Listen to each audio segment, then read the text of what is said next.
One. Welcome back, fellow enemies of the fire. This is the segment where we get to talk about Chicago Fire's 1-0 loss to God, who do they? Oh yeah, New England, the worst team in the league. So, gentlemen, what happens when you lose at home to the worst team in the league? Your coach gets fired. Your coach gets fired. You would think. Would think.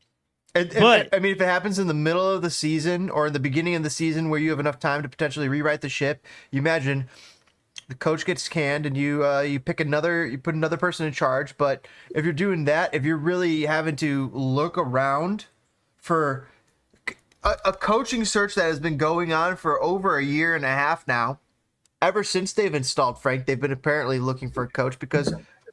So let's clarify that a little bit. Do they have anybody even better that's even available? Let's clarify that a bit. Who's the short list now? No. Here's the thing. It's not that there's been an active search for a head coach. It's just that the owner decided to keep Frank Klopas. He could have got the same guy that's coaching New England. But do you want that? He beat the Fire. I mean, to be fair, Caleb Porter's trajectory is miss the playoffs, win a championship, miss the playoffs, get fired. Which I wouldn't mind, to be perfectly honest. I'll take that trajectory. Oh yeah, I mean anybody will take that trajectory. But I mean, that's kind of the situation. Is this is why I think the ownership is just lazy. It's just let's just stick with the one guy. Let's not go through a headache of getting a new head coach. If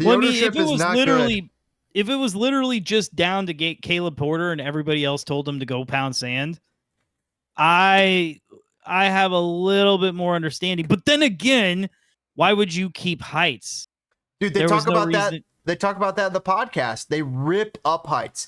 And they say it makes zero sense after seeing the 2019, 2020, 21, 2022, and 2023 to retain the services of Sebastian Pelzer and Georg Heights. It made zero sense. It makes zero sense. And they're tearing their hair out at why. It doesn't make sense that the Fire retain the services of these. And they also question all of the signings, and they say Jaciri mega bust. It was great. Oh, mega bust. They say they like Jaciri. It was nice guy, but mega bust for what the money is and for what he was asked to be and to do, and for this club. Absolute mega bust. And same thing with the Gaston Jimenez. Even worse. Mega bust. Worse signing. Almost worse. Re-signing. And not to mention re-signed. They were saying that he's one of the worst players in MLS, in all of MLS. And they're saying it's abysmal that they even have to play him. And on top of that, they don't know what's going on with Kuiper. They know what's going on with Kuipers, but they don't know if they have enough that it was worth spending $12 million on, when they said that they were willing to spend a lot more on somebody better, but they just couldn't get it done. It sounds like the Fire had somebody lined up that was bigger and better and badder, but they couldn't get the job done and making it happen. Is that Lewandowski or is that somebody else? I don't know who that is, but also they are still lining someone up for the future, potentially, the Fire. Well, I mean, they got to. Point.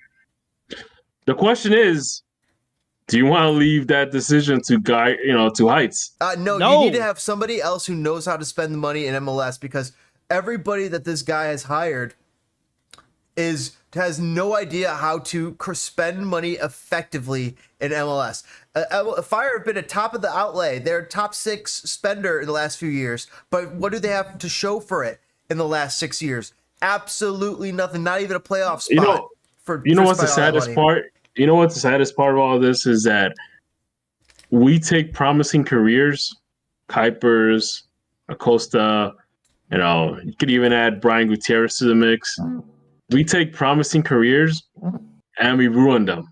them. Jairo Torres. I mean, he sounds like he partied his way out of town. Yeah. But we take talent and we completely stop careers. You are correct. Well, think about it. Look at Kasper Shabilko. We misallocate resources tremendously. Look at Kasper Shabilko. He might not have been what Philly really wanted him to be, but he wasn't bad enough to be jettisoned to Lugano. You know what I mean? But The man after a stint had at to the sell his house, Fire, too. The man I had to mean, sell his house too.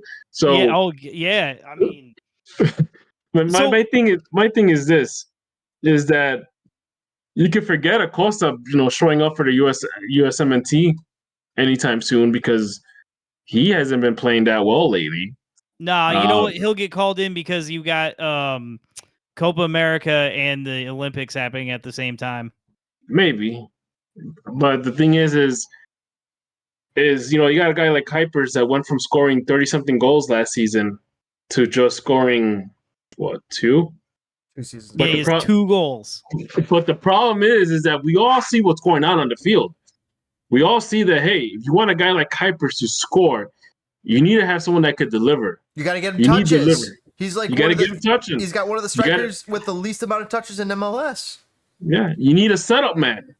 The Fire do not have a setup man. And they were actually talking about that in the podcast. They were saying that Brian Gutierrez, you know what? Sorry, he's not an MLS winger. And they also said Shaqiri, he's not the worth it for an MLS DP. They say the Fire have nobody on this team to help to serve this ball, and like their midfield's even worse because of Gaston Jimenez. Of course, they have Acosta, but that beyond him, he can't do everything. There's not. He can't be a here. destroyer and a provider and a attacker. Like he can't do everything. And it's like something weird going on because when you have guys like Rafa Shihos that went from being like a stonewall last season to like what we're seeing now, Swiss it's like cheese. The guy. It's just it's like the guy just gave up. Like he stopped caring. I mean, I feel like I'm starting to see Kuipers like feel like what's the point? You've seen Shaqiri. Like Shaqiri, I think he doesn't get enough credit for is he walked out on the pitch and immediately realized this team sucks. And ever since then, he's tried, but it's like, but what's the point? But then he gets into the game, and it's like, well, what's the point?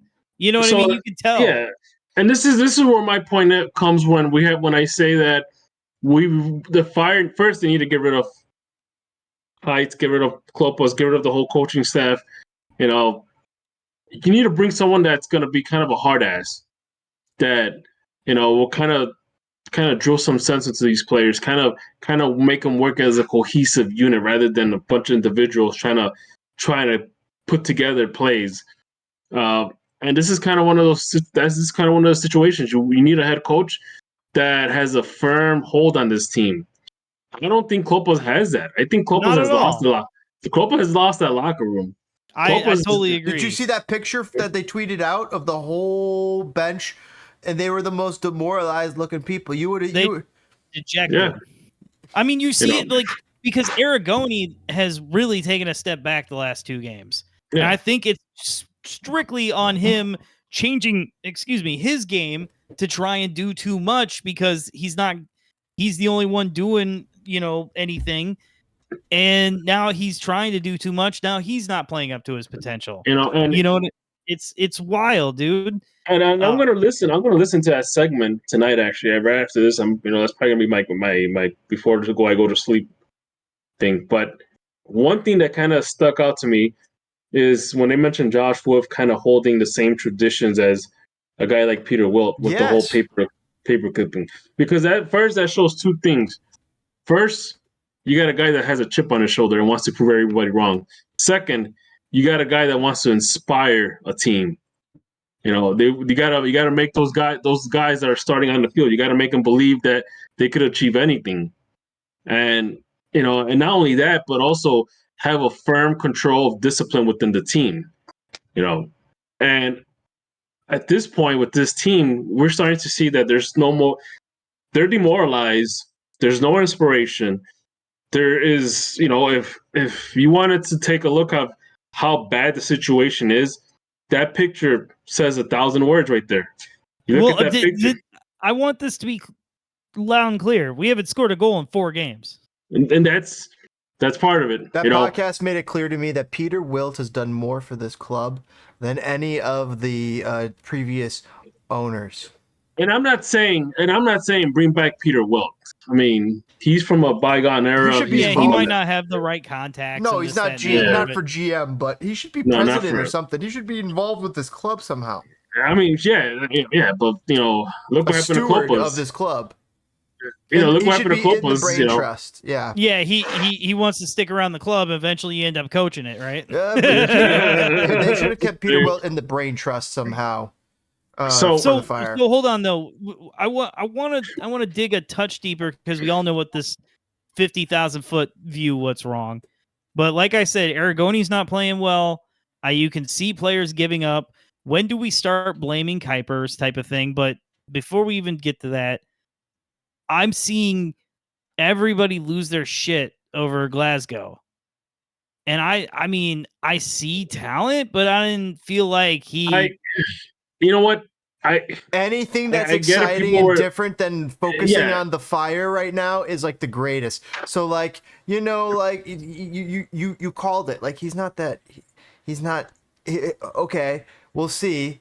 But like some people want to latch onto this like, like it's their savior, but like Yeah, this like is- it's The most the popular solution. guy in town is the backup quarterback. yeah, I get it. it's It's like- exactly. This team there's Like- nothing to hope for this team except maybe they have a guy who's special. Maybe this True. guy is special, and that's all they can really hang their hat That's on. what it was. That's what it was. It's just that you had a guy like that. Glass. This guy. He scored about he scored a crap ton of goals last season with the 2 team. And everybody's high on him. I've heard it from scouts. They're high on him too. And the fact that everybody was excited for him to come on Saturday, thought he was going to be the game changer. And I honestly saw a guy He's that not was there yet. He's not not there yet. He's nervous, and you can tell by his dribbling that he's nervous. He let a couple of balls go out of bounds. Bad passes. It's not there yet. This is one of those situations where this is how the way you ease a player like that into situations like that is that first of all, you got to be a good team. You pretty much have to be winning 3-0, 2-0, and bring him on as a late like a 70-something minute sub for him to get acclimated slowly. I mean, still do it with this terrible team. You ain't gonna get relegated. Yeah, but you know what? But you know what? You don't want to bring a guy like that into this terrible team because it's first. Yeah, you don't want to get him. You don't want to get the muck on You him. You don't want him to like pick up bad habits. exactly. You're right. You You're know, right. But what do you? How do you change? I had faith going into the season, despite some red flags, which were Klopas and Gaston and stuff. But like, damn. Like I said, you have to get rid of the guy that's been running the show, which is Heights. Once you get rid of Heights, you bring someone that knows what they're doing. If that's not the case, then you bring a head coach that wants to be a GM, because we have plenty of coaches in the MLS that work as a GM and a head coach. And I always felt that's kind of the best way to go about it, because there's really, I feel like a lot of them aren't nearly as successful. Well, the thing is, I'd rather have a guy that if he sees something in the system that needs improving, he could get it right away. He doesn't have to go to someone and then have that person look for someone, So you get rid of the middleman situation. So, but then again, you also have good GMs. You got the guy from Atlanta, the guy that built up Seattle. You got the guy from Columbus that built up Toronto prior to him going to Columbus. There's good GMs too, but the problem is that the Fire. Nobody wants. It was like convincing Acosta to come. You have to convince somebody to be the first one. But like, it's so hard to get anybody to come here. At this point, if we're lucky enough, we might get somebody from the NCAA. Maybe give a first-time head coach a chance. Because if that's the case and nobody wants to touch this team with a 10-foot pole, it's then you Poach pretty the much guy from Peoria City FC. Yeah, you pretty much have to kind of, hey, lower your standards a bit. But the thing We're is the third that largest market. We're the third largest market. We Either we that- deserve to have clubs that are bigger than the Ohio clubs. Hey, we're the Yeah. third largest market. It makes Dude. no sense to talk about. It's And just, can I tell you, you're making good points, DPG, and I love you, brother. But listen, I can't tell you the kind of rage I felt because I knew, Like, I'm the one who said that Frank Klopas wasn't going to get fired, right? Yeah, you knew it. But I still desperately hope this morning. I woke up, like, when that thumbnail comes out for the press conference, it's going to be like big announcement. And when the thumbnail, when they announced the press conference and it said in big bold letters, the very first thing said head coach Frank Klopas. It was just like, ugh. Could you just switch the order? Because this just hurts just to read out loud. And then, I'm sorry, then we get to the press conference and the first two questions. What are the first two questions for Frank Klopas to answer? His thoughts on the Champions League and his thoughts on, is St. Louis your rival? This team hasn't scored a goal in 4 games. 4. That's what pisses me off about some of these reporters is that rather than focus on the team, you're gonna ask something stupid like, "Who cares what he thinks?" What are they gonna ask? He's gonna tell them to go fuck off. Like, they're terrified. The Fire kicked out Adon and was literally hung over the bridge as a lesson to other reporters. Do you think the Fire are dumb enough to kick out a guy that might work for like the ESPN, that might work for the Chicago Tribune? Yes. You know, it wouldn't be the first time. They wouldn't be that dumb. The problem is that these reporters are not asking the hard questions like, "Hey Frank, you haven't won much this past couple of games. Do you feel that are you in the hot seat? Are you worried about your job?" I mean, do you want Frank Klopas to stare you in the face on camera and be like, no hot seat. Everything's great.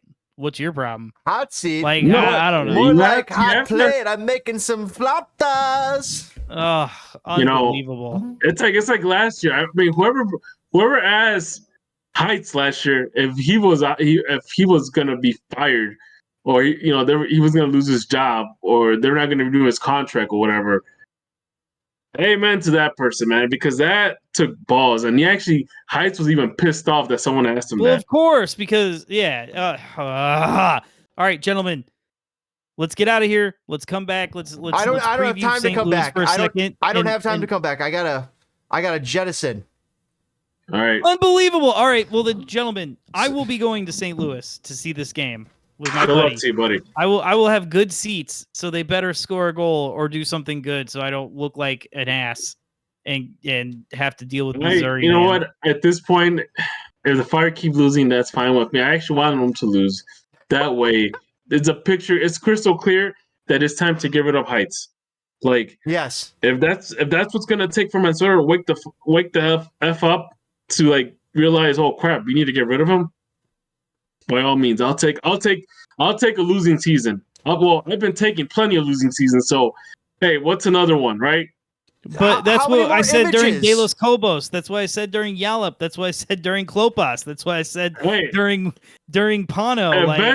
Eventually, all that combination of losing seasons has to give us a golden goose egg. It has to it has to something has to change.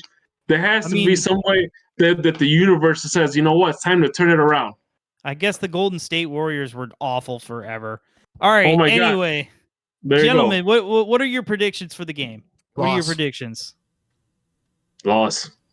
Like I predicted in the gambling and the betting episode, week 12. I don't believe in this team, but I believe in mathematics. And based on mathematics alone, we are going to score a goal, and it's going to be a 1-1 draw. You should. Mathematics alone. I appreciate your hope. Mathematics, yeah. Good luck with that, buddy. All right. Everybody, like, subscribe, comment, all that good stuff. Just what, James?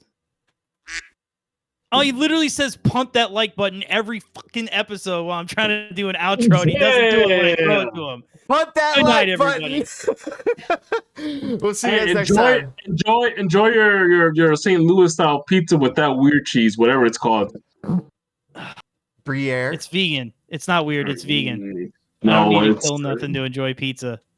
I forgot what it's called, but yeah. Good night, guys. It's just this team sucks.